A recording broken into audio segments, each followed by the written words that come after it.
Hello, I hope I haven't kept you waiting. Yes, this is a crime club. I'm the librarian. Murder on Margin. Yes, we have that crime club story for you.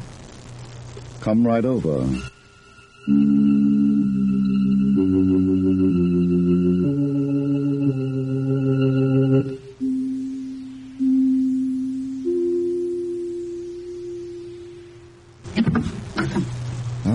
You're here. Good. Take the easy chair by the window. Comfortable? The book is on this shelf. Here it is, Murder on Margin, by Robert George Bean. The very intriguing story of the stocks of passion and the bonds of death. Let's look at it under the reading lamp. It is late evening in a room of a shabby hotel in Midtown Manhattan. The trim, slick-haired man is eyeing the blonde girl sitting near him on the sofa. He watches her carefully as she pours herself a drink.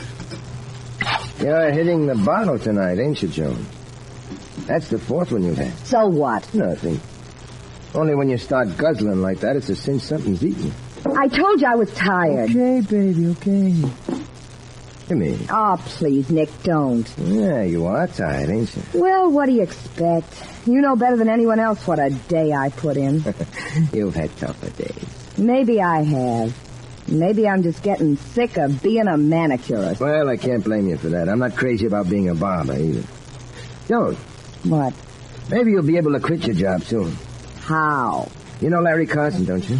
Who? Larry Carson, the stockbroker. You know, the guy in the brokerage house a couple of doors from our shop? Oh, yeah, I think I've done his nails. Oh, sure you have, lots of times. Well?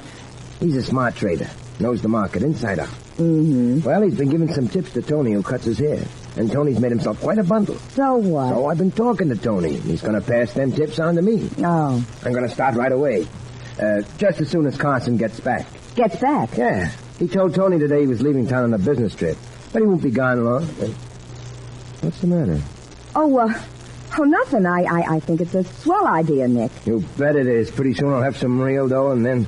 come here, baby. Don't, Nick. Just a little kiss, honey. Don't.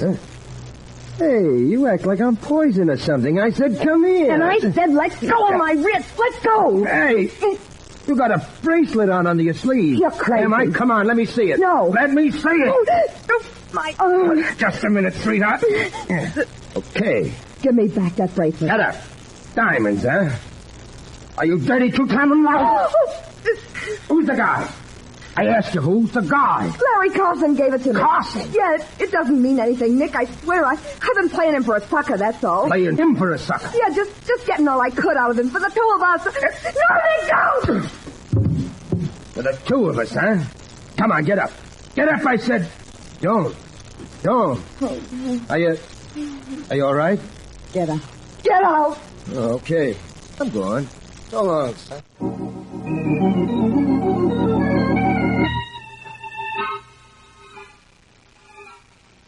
Yes, Ruth? It's rather late. I'm quite aware of that. Well, you mentioned that you wanted to turn in early. Still the dutiful wife, eh? Well, I have some market reports I want to study. Oh. Answer that, will you? Hello? Oh, yes. Just a minute. For you, Larry. For me? Yes. Hello? Hello, Larry. This is Joan Randall. I thought I told you never to call this number. I know what you told me, but I had to talk to you. Tried the other place and couldn't get you. I see. All right, what do you want? I heard you were taking a little trip tomorrow. Yes? I thought we had a date. Sorry, I meant to call you about that before I left. Oh, you meant to, huh? Yes, it came up suddenly. It's just a routine business trip. I'll be back in a few days. I don't like it. Oh, don't be silly. I'm not. I've had the feeling for some time now that you wanted to brush me off. What? I want to warn you, Larry. Don't do it. I shall do whatever I please. Yeah? Well, get this through your head, Mr. Carson. You'll pay off or else. Hello? Did you hear me? I said you'll... This one didn't write either, did she? She'll It's convenient to have a wife, isn't it, Larry? It must sound convincing when you tell them I won't give you a divorce. Yes, I guess it does. Larry, when are you going to set me free?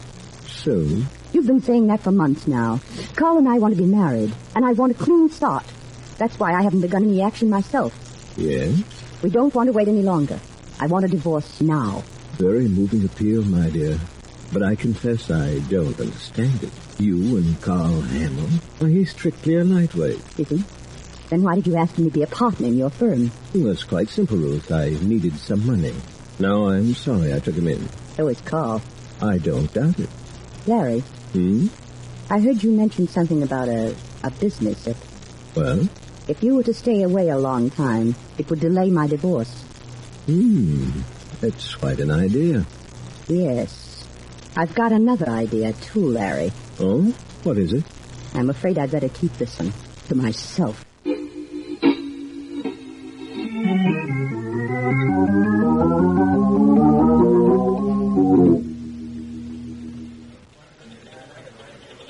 Oh, Mr. Hamill. Oh, good morning, sir. Can I help you? Well, yes, at least I hope so. I'd like to see Mr. Carson. Well, Mr. Carson is a very busy man. Oh, I know, Mr. Hamill. I've been waiting here outside his office since 10:15, and now it's 20 after. Oh, I see. Well, I was just going in to see Mr. Carson myself. I'll tell him that you're here. Oh, thank you. Oh, by the way, what's your name? Pat Barton. Pat Barton? The private detective? Oh, yes. I want to consult him about some stock.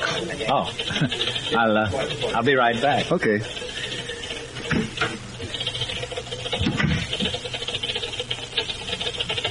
Oh, I beg your pardon, sir. Do you mind if I glance at the ticker? No. Thanks. Let's see.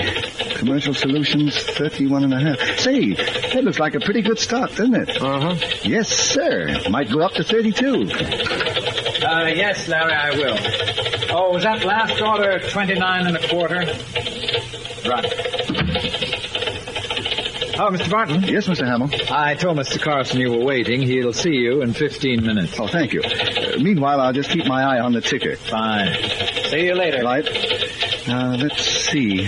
Salt preferred, 20.25. Elias.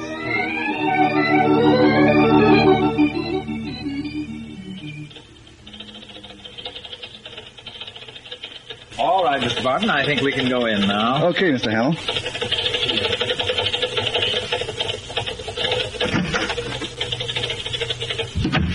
Oh, Larry, this is...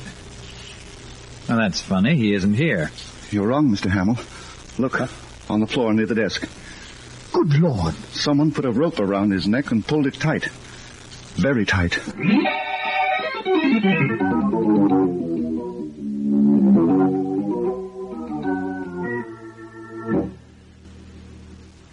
I swear I don't know how you do it, Pat, but every time there's a murder, you're right in the middle of it. Well, I'm sorry, Lieutenant Riley. It just happens. I don't arrange them. No, huh? Well, the way you solve them sometimes makes me wonder.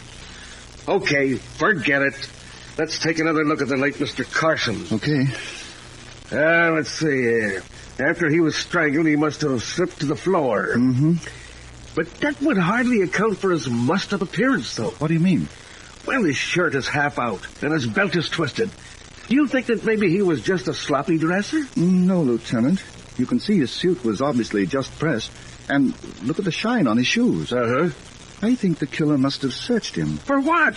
His wallet was still on him, and nothing was missing from it. Yes, but there wasn't much money in it. Did the medical examiner give you the time of death? Yeah, probably between 10:15 and 10:30. Mm-hmm. I suppose that tells you who the murderer is, huh? Not quite, Lieutenant, but it helps. Yeah, a lot. What gets me is how the killer got in and out. Now, there's Carson's private entrance leading to the hallway into the street, and that's locked. Uh-huh. And now, this door here to the main office, through which you entered. Now, you say that you were sitting right next to it from 9:45 on? Yes, and the only one who entered was Carl Hamill. I think I'll have a little talk with that guy. Mr. Hamill? Yes, Lieutenant? Would you mind stepping in here? Not at all. Mr. Hamill, according to Mr. Barton here, you were the only one to enter this office. Yes? And that was about 20 after 10, a time when Carson might have been killed. What do you mean? You know that he was alive when I left the office? Do we? Well, of course, Mr. Barton. Well, you were sitting right at the door when I came out. You heard me turn around and ask him about that last quotation. Yes, I heard you, but I didn't hear him. Huh? Oh, that's right. I remember now. He didn't answer me. He just nodded. Oh, I see. Mr. Hamill, excluding Mr. Carson, who had a key to the private entrance of this office? Well, I believe Mrs. Carson had one. Oh, she did, eh? Yes, but surely you don't think that she had anything to do with it. Why, she couldn't... Take it easy, Mr. Hamill. Pat. Yes, Lieutenant? One of my men reported that in the hallway leading from Carson's private entrance to the street is a door of a private club. Oh. Yeah. Now, there's a doorman posted at that door from 9 o'clock on. He'll be able to tell us just who entered this office by way of that private entrance. Oh, good. Well, I get... Yeah, what's that? What is that? Supply closet, Lieutenant. Let me out. Oh, there she is. Behind the filing cabinet. Oh. Hey, give me a hand, will you? I can't seem to get out of here by myself. All right. We'll just get this cabinet out of the way then. There we are. Okay, come on out. Yeah, sure. Why, Miss Randall.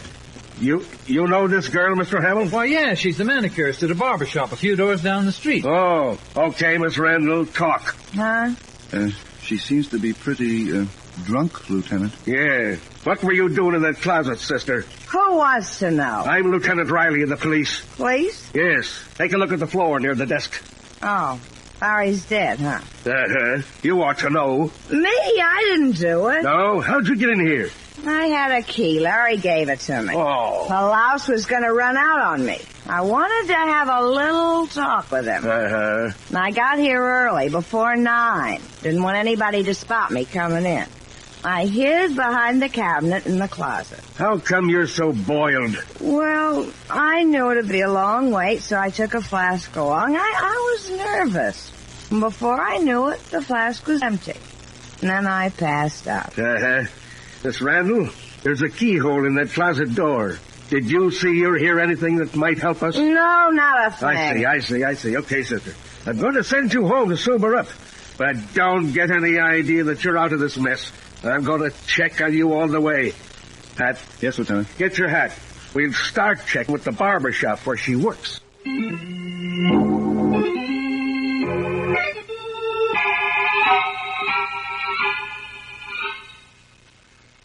Were you Carson's barber, Nick? No, Lieutenant. Tony took care of him. Oh, well, where is this Tony? Well, it's been raining all morning. We were slow, and Tony and the others ducked out. They're probably chewing the fat in a cafeteria down the street. Uh-huh. You got a manicurist named Joan Randall? Yeah, she didn't show up this morning. I don't think she'll be in today, Nick. Huh? Well, what do you mean, Mr. Barton? Why are you so nervous? Well, Joan and me, we've been kind of going around together, and if anything's happened to her... Well, nothing's happened to her yet. But she's in quite a spot. You see, we found her in Mr. Carson's closet. Yeah? She was pickled, Nick. Now, was that a habit of hers? Well, when she's worried, she likes a couple of shots. Uh-huh. Nick, it seems that Joan and Mr. Carson were quite friendly. Did you know that? Yeah, it didn't mean anything. He had a lot of dough, and, well, you know how it is. Yes, we know. You don't think she killed Carson, do you? We're not sure, Nick. But if you ask me, you're going to need a new manicurist.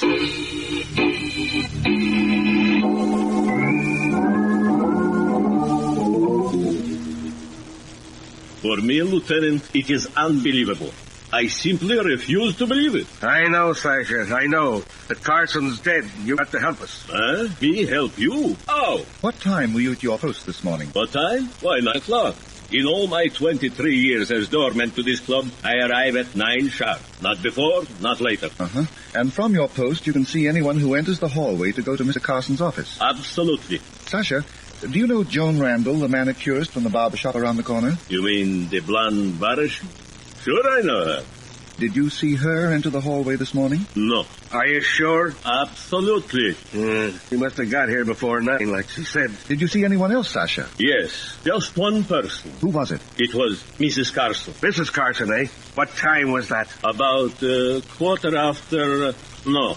after 10. And she went down the hallway to Mr. Carson's office? Yes. Did you see her go in? No. The hallway turns to the left. You can't see the door. He's right, Lieutenant. Okay. Now, I want you to be very careful about this next one, Sasha.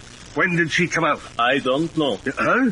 You see, a little while after she came in, I had to call a cab for a member. Yeah? I was outside for a couple of minutes. In other words, she could have slipped out during that time. Correct. Oh. Lasher, would it have been possible for anyone else to have entered while you were outside? Oh, this could not happen. When I went out, I looked up and down the street. There was nobody near enough to sleep in. Oh, I see. Well, Lieutenant, what's next on the menu? The blue plate special. Mrs. Carson.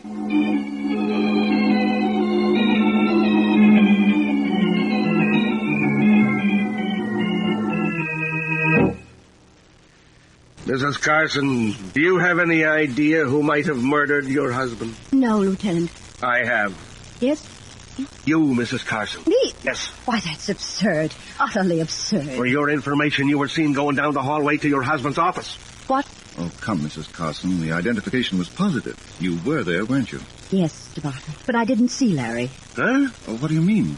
Well, I went up to the door of the office, and then I stopped. Why? The transom was open. I heard Carl, Mr. Hamill, talking to Larry. I lost my nerve and left. What do you mean you lost your nerve? Well, I guess I'd better tell you the whole story. Yeah, I guess you'd better. I'd wanted a divorce from Larry for some time. Without going into it, I can assure you I had very good reasons. Yes, we met one of them. Never mind, Mrs. Carson. Go on, please. Well, I met Carl Hamill, my husband's partner. We fell in love. I told Larry about it and asked him for a divorce so that Carl and I could be married. Mm-hmm. Larry kept putting me off. Then last night I learned that he was taking a trip out of town. He said he'd be gone for only a short time. Yes? I had the feeling that he was up to something. You see, he was very spiteful. I felt that he was going to stay away to delay my divorce. I made up my mind that he wasn't going to get away with it. Uh-huh. This morning, I set out for his office for a showdown.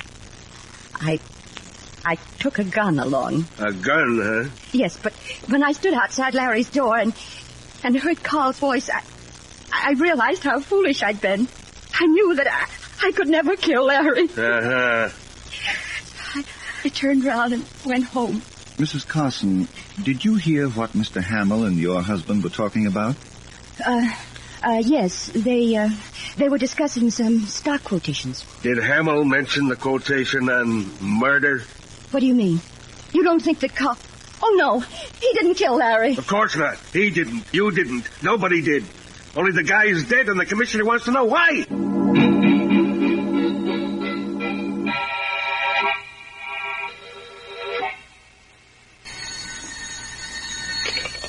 Hello? Hello, Ruth. Oh, Carl, I was hoping that you'd all... You heard about Larry? Yes, the police have just left. Oh. Carl, I'm afraid we're in trouble. What's the matter? I did something terribly foolish. I went to Larry's office this morning. What? But why did you... Wait, I didn't see him. When I got to the door, I heard you talking to him. Oh. I heard you quarreling. Did you tell the police about it? No, I told them you were discussing stock quotations. Carl, is there anything you want to tell me? Ruth, you don't think I killed him, do you? No. But, darling, you sound as if... I love you, Carl. No matter what happens, remember that. I love you.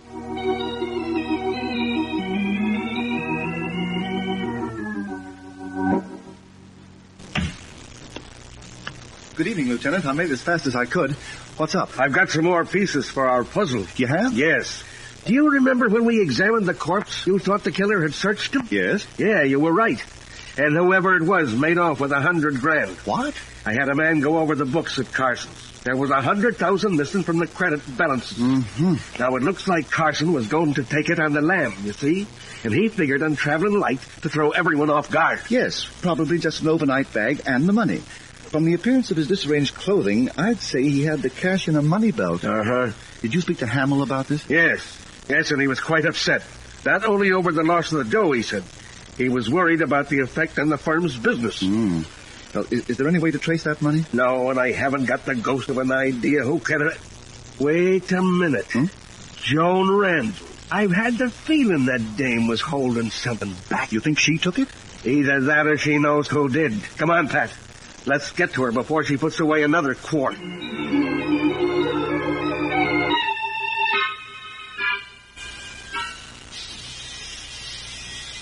Maybe she's out, Lieutenant. Yeah, Pat, but not the way you mean. She's probably hit that bottle again. Oh, there's no use. The door's locked. I have a key, Lieutenant. Huh? A key that opens a lot of doors. Oh, well, go ahead. Make believe I'm not looking. Okay. There we are. Now, let's see. The light switch ought to be... Yeah, here it goes. Yeah. Well, I don't smell any liquor, so maybe... Holy smoke. She really is out. Look, for good. Yes, whoever stabbed her wasn't kidding. She must have been lying on the bed. That odd. What is? Well, apparently, after she was stabbed, she still had enough strength to reach down and clutch one of her shoes from under the bed. Yeah, she probably rolled over and held on to whatever came into her hand. No, Lieutenant. Shoes are usually placed together on the floor. And from the position of the one still there, you'd have had to strain to get the shoe she's holding. Yeah. Well, why do you think she grabbed it, Pat? I think it was an attempt to tell us who murdered her. Oh. Well, it's a woman's shoe. And the only other woman in the case is Mrs. Carson. Or maybe... Yeah. While I was talking to Hammond about that money, he told me he used to be a shoe manufacturer. What? Yeah. Well, I guess that does it.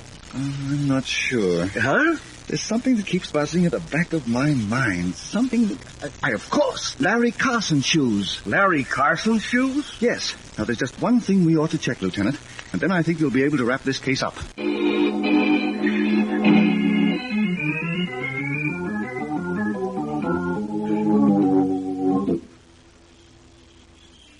Better keep back out of sight, Lieutenant. Okay, Pat. I just wanted to make sure that Sasha is still sitting on that park bench. Oh, don't worry. I've got my eye on him every second. Are you certain your plan will work? I don't see how it can miss. A half hour ago, Sasha telephoned the killer.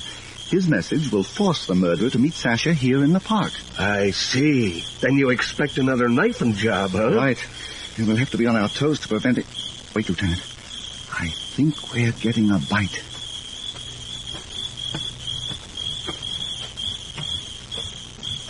Hello, my friend. I was beginning to think you weren't coming. I thought maybe... Help! Get him, Lieutenant! Get him! Stop or I'll shoot! Good shot, Lieutenant. Are you all right, Sasha? Yes, Mr. Bart. Good. Is he alive, Lieutenant? Yeah, the bullet just creased his scalp. Okay, Nick, come on. Up on your feet. As a barber, you usually stand behind a chair. Well, now we're going to let you sit in one.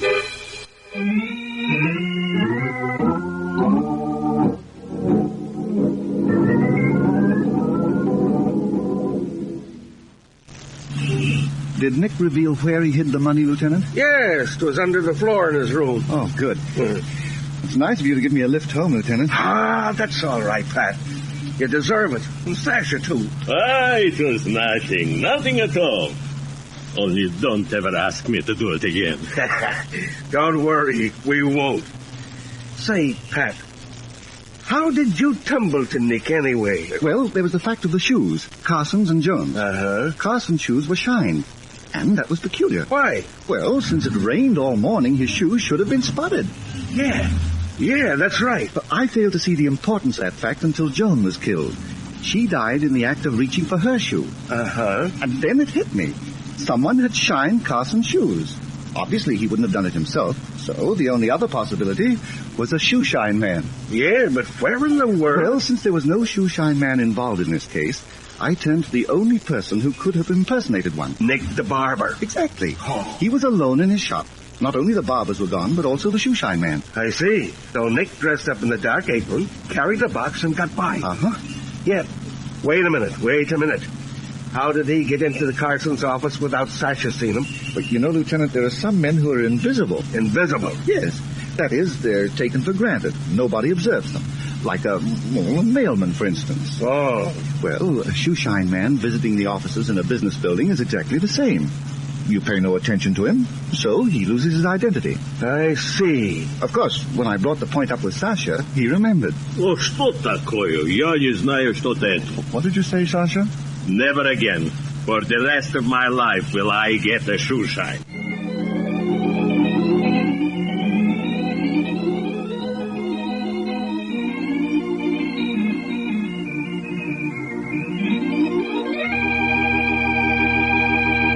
And so closes tonight's Crime Club book, Murder on Margin, based on a story by Robert George Dean.